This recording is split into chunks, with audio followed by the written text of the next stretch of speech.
안티크리스트 제3장 그리스도교는 예수의 가르침이 아니다.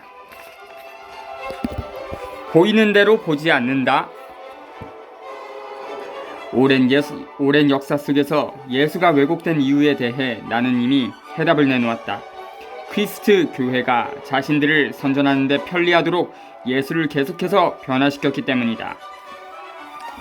신약 성경의 세계는 거의 병적인 상태이다. 인간 쓰레기와 신경증 환자 그리고 못난 사람들이 아무도 모르게 모두 모여 있는 듯한 마치 러시아 소설가 같은 세계이다. 예수가 변한 원인이 여기에 있다. 예수의 초대 제자들은 예수라는 종잡을 수 없는 사람을 도무지 이해할 수 없었다. 어떻게든 예수를 이해해 보려고 했지만 도저히 이해가 안 됐다. 그래서 자신들이 이해할 수 있는 범위 안으로 예수를 밀어넣었다. 결국 자신들이 가지고 있는 지식만으로 예수를 이해했다. 그들은 그것으로 예수를 이해했다고 생각했지만 그들의 행동은 오해만 낳았을 뿐이다. 신앙, 즉 신을 믿고 숭배하는 일에는 주의할 점이 있다. 숭배하는 대상의 특징이나 결점을 보지 않도록 해야 하기 때문이다. 조금 어렵게 말하면 신앙이 난 보이는 대로 보지 않는 것이다.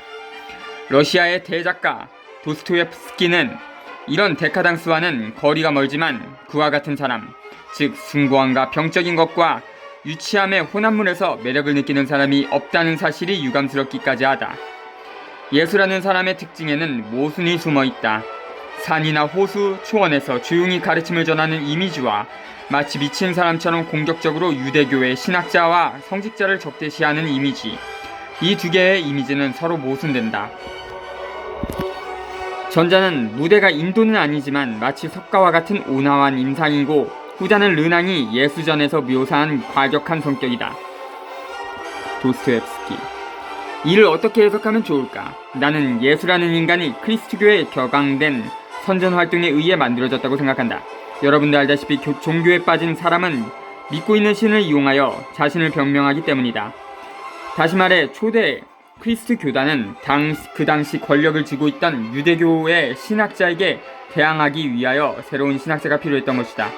그래서 크리스트 교단은 자신들에게 편리한 신을 고안하여 재림이나 최후의 심판과 같은 예수의 가르침과 전혀 관계없는 말들을 아무 꺼림낌 없이 쓰게 되었다. 지금 이 말들이 크리스트교의 귀중한 가르침이 되었다. 참으로 끔찍한 일이다. 도스토옙스키. 러시아의 소설가, 가난한 사람들로 데뷔했다. 그 후 공산적 사회주의 단체의 일원으로 활동하다 체포되어 사형 판결을 받지만 특사로 시베리아에서 복역한다.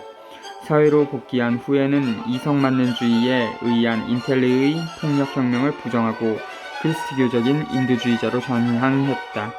저서로 죄아벌, 카라마조프의 형제들 외에 다수가 있다. 예수를 논리적으로 부정할 수 없는 이유. 나는 예수를 광신적인 인간이라고 생각지 않는다.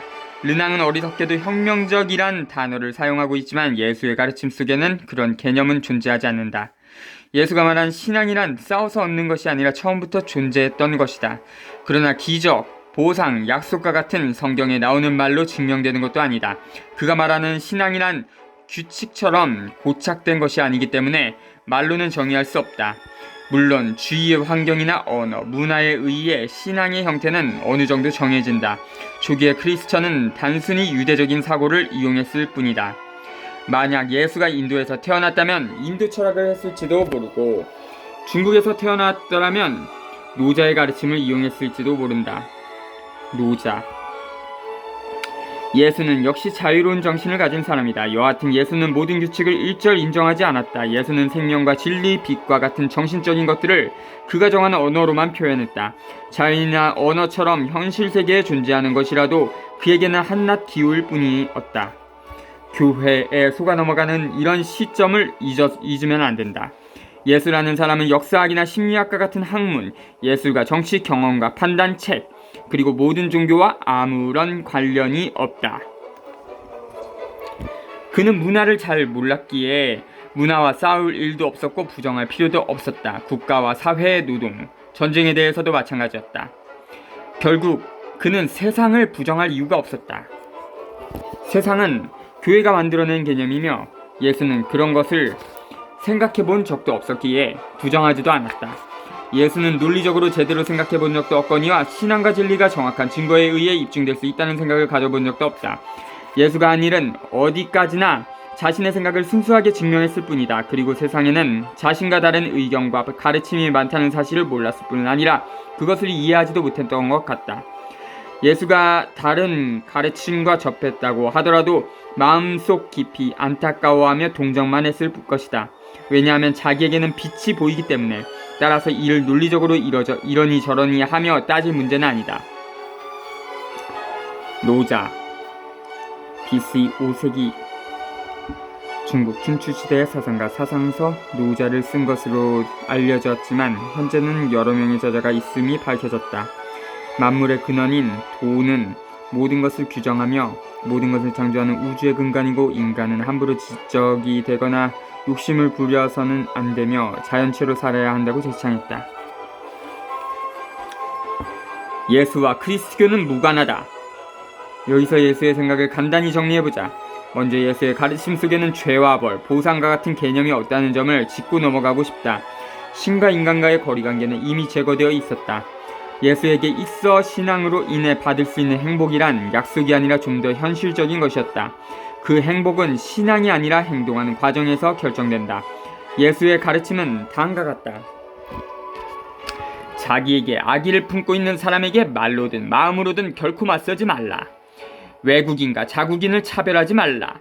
유대인과 비유대인을 구별하지 말라. 다른 사람에게 화를 내지 말라. 그 누구도 경멸하지 말라. 법정에 고소하지 말고 다른 사람의 변호도 맡지 말라. 무슨 일이 있어도 가령 아내가 바람을 피워도 이혼하지 말라. 끝에서 두 번째 내용에서는 제가 첨언을 하자면 법정에 고소하지도 말고 이거는 맞고요. 다른 사람의 변호도 맡지 말라 이렇게 니체는 주장하는데요. 실은 예수도 다른 사람을 변호했죠. 그러니까 막달라 마리아한테 가장 죄 없는 사람부터 저 여자에게 돌을 던져라 이렇게 얘기를 했었고요. 그리고 자기를 해쳤던 사람들에게 저 사람들은 자기가 무슨 죄를 짓는지 모릅니다 하고 변명해줬죠. 자기 아버지한테.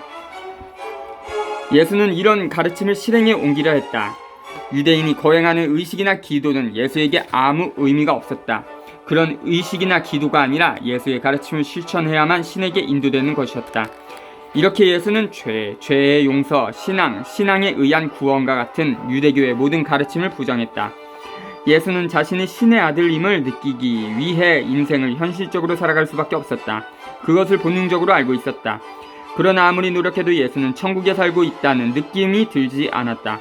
이럴 때 어떻게 하면 나는 천국에 있다, 나는 영원하다고 느낄 수 있을까? 이런 의문을 예수는 늘 마음속에 지고 있었다. 따라서 이거는 예수의 라이프 스타일이지 새로운 신앙은 아니었다. 예수는 정신적인 것만을 진리라고 보았다. 예수에게는 시간이나 공간, 역사와 같이 실제로 존재하는 것은 단순한 기호나 우화 정도의 소재에 지나지 않았다. 예수의 가르침에서 사람의 아들이라는 개념은 역사상의 구체적인 인물이 아니라 현실적인 모든 것에서 해방된 하나의 상징이다. 신의 나라, 천국, 신의 아들 이란 말들도 모두 마찬가지이다. 인간의 모습을 한 신, 언젠가 머지않아 찾아올 신의 나라, 저 세상에 있는 천국, 삼위일체 안의 신의 아들과 같은 그리스도교의 개념은 실은 예수의 가르침과는 전혀 관계가 없다. 교회가 아버지와 아들이란 말을 가지고 무엇을 표현하고 있는지는 너무나 분명하다. 아버지는 영원성, 완결성을 상징하고 아들은 만사의 빛이 흘러넘치는 듯한 감정으로의 진입을 표현하고 있다. 교회는 이런 그럴싸할 상징을 가지고 이야기를 꾸며냈다. 이런 일을 보고 수치를 모른다고 하나보다. 교회는 그리스도교의 세력을 넓히기 위해 고대 그리스의 암피트리온 이야기를 이용하여 결국은 성모 마리아는 처녀의 몸으로 잉태했다고 꾸며냈다. 처녀는 임신할 수 없는 데는 말이다. 이런데 교회는 잉태의 신성함을 더럽히고 말았다. 천국이란 마음의 상태이다. 지구상 어디에도 없고 저 세상에도 존재하지 않는다. 예수의 정신세계는 전혀 다른 곳에 있기 때문에 죽음, 시간, 병과 같은 현실과는 전혀 관계가 없다. 예수의 가르침에서의 신의 나라는 천년을 기다린다 해도 찾아오지 않는다. 그것은 어디까지나 마음가짐의 문제이므로 신의 나라는 어디에나 있고 또 어디에도 존재하지 않는다고 할 수 있다. 그리스도교의 어리석음. 예수는 인간을 구원하기 위해 죽은 것이 아니라 인간은 어떻게 살아야 하는가 하는 방법을 가르치기 위해 죽었다. 실천, 즉 실제로 행동으로 옮기는 일, 이것이 바로 예수가 인류에게 남긴 메시지이다. 예수는 재판관과 경찰관, 그를 고소한 사람들의 비난과 비웃음 앞에서 반항하거나 권리를 주장하지 않았으며 자신을 보호하지도 않았다. 그러기는커녕 그 상황을 더욱 심각한 상태로 몰아갔다. 또 예수는 자신에게 해를 가한 자들에게 반항하기는커녕 그들을 사랑했다. 우리는 드디어 과거 19세기 동안이나 잘못 알고 있던 이 문제를 이해할 수 있게 되었다. 즉, 신성한 거짓말에 도전할 수 있는 성실함을 체득한 것이다. 하지만 세상 사람들은 전혀 그렇지 않다. 사람들은 부끄러운 줄 모르고 신성한 거짓말 속에서 자신의 욕망과 이익만을 추구해왔다. 어느 시대나 그랬다. 그리고 예수와 정반대의 가르침을 가진 교회를 만들었다. 세상을 이해할 수 있는 실마리는 그리스도교에 있다. 인류는 예수의 가르침과 정반대의 것에 무릎을 꿇고 있는 셈이다. 인류는 교회라는 이름 아래에서 예수가 가장 싫어했던 것을 신성하다고 말해왔다.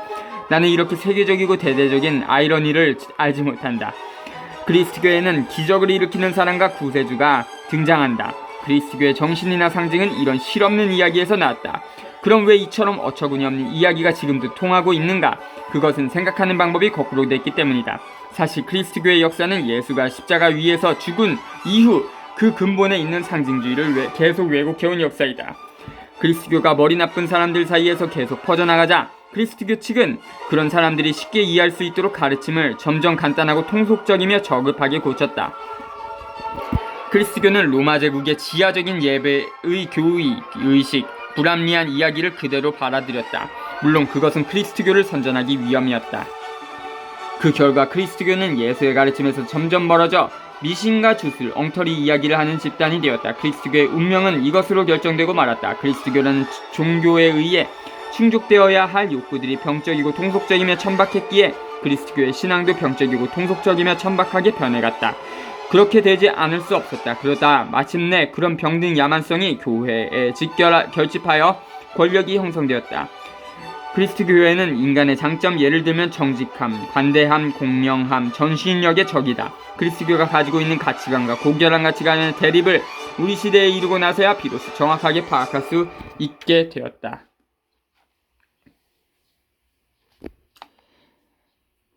자주